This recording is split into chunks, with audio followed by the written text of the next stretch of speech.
નમસ્કાર. ઓમ વક્રતુંડ મહાકાય સૂર્યકોટિ સમપ્રભુ નિર્વિઘ્નમ કુરુ મે દેવ સર્વ કાર્યેષુ સર્વદા. મકર સંક્રાંતિ વિશેષ ઉત્તરાયણ ઉપર આપણે થોડી વાતો કરીએ છીએ.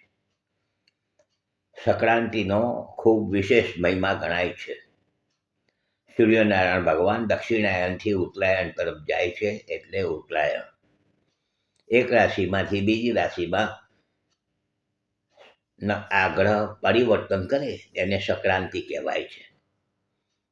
એમાં પુણ્યકાળનો વિશેષ મહિમા છે.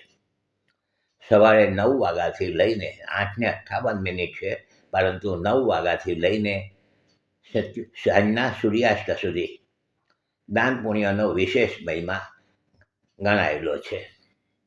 14મી જાન્યુઆરી મંગળવારે સવારે 9 વાગ્યાથી લઈને સાંજે સૂર્યાસ્ત સુધી દાન પુણ્યનો વિશેષ મહિમા ગણાયેલો છે. દાન પુણ્યમાં પોતાની શક્તિ અનુસાર ગાયને, જરૂરિયાતમંદ વ્યક્તિને, બ્રાહ્મણોને આપણે કંઈક દાન આપવું જોઈએ. આપણે ત્યાં વિશેષ ગુપ્તદાનનો મહિમા છે. ગુપ્તદાનનો મહિમા તલના લાડુ બનાવે, એની અંદર કંઈક મૂકે પૈસા અને આપે છે. ગુપ્તદાન. આપણા ઉત્તરાયણનું મહત્ત્વ ગુજરાતમાં વિશેષ છે, તો સાથે બધી જ જગ્યાએ, દરેક રાજ્યોમાં, કોઈ જગ્યાએ પંજાબમાં એને લોહડી કહેવાય છે, તો કોઈ જગ્યાએ શીતળો, કોઈ જગ્યાએ ઉત્તરાયણ, મકર સંક્રાંતિ ઉત્તરાયણ જ કહેવાય છે. પરંતુ મહત્ત્વ આપણા દરેક રાજ્યોમાં, ભારતના દરેક રાજ્યોમાં આનું મહત્ત્વ ગણાયેલું છે. યોગાનો યોગ આ વખતે સાથે મહાકુંભ પર્વ પણ ચાલી રહ્યું છે, જે પ્રયાગરાજમાં અત્યારે ચાલે છે. તો સ્નાનનું પણ વિશેષ મહત્ત્વ છે. સ્નાન કરવાનું, કોઈ પવિત્ર નદીમાં સ્નાન કરીએ, અગર તો આપણે એ ન કરી શકીએ તો આપણા ઘરની અંદર કંઈક ગંગાજળ કે બીજું કંઈક પવિત્ર નદીનું પાણી અંદર આપણા નાવાના અંદર ઉમેરીને આપણે આ રીતે પણ સ્નાન કરીને આપણી ભાવના પૂરી કરી શક્યાય છે. એવું નથી કે ત્યાં જાઓ, કદાચ ગંગા નદીનું પાણી આપણે આપણા નાવાના અંદર મૂકી દઈએ, ભાવ કરીએ કે અત્યારે આપણે આ રીતે નાહી રહ્યા છીએ, તો ભાવનું ફળ મળે છે.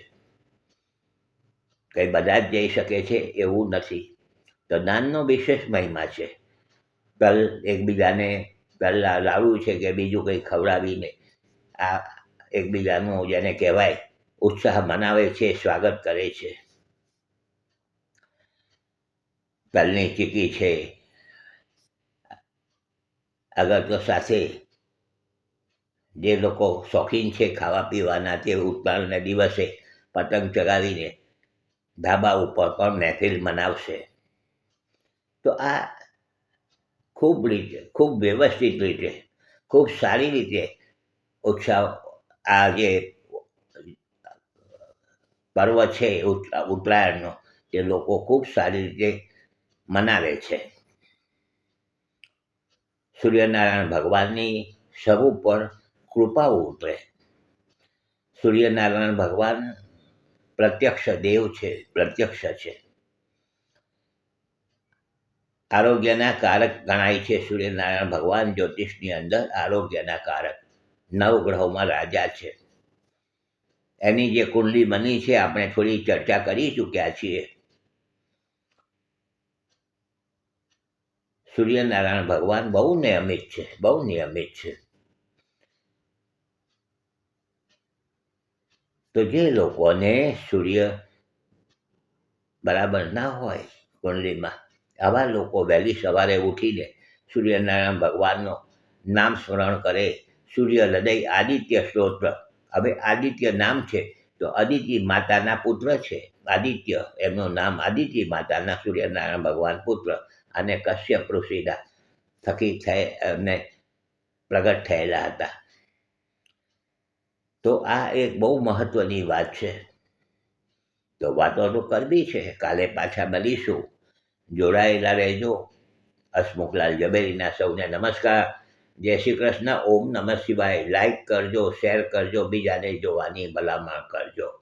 ઓમ નમઃ શિવાય.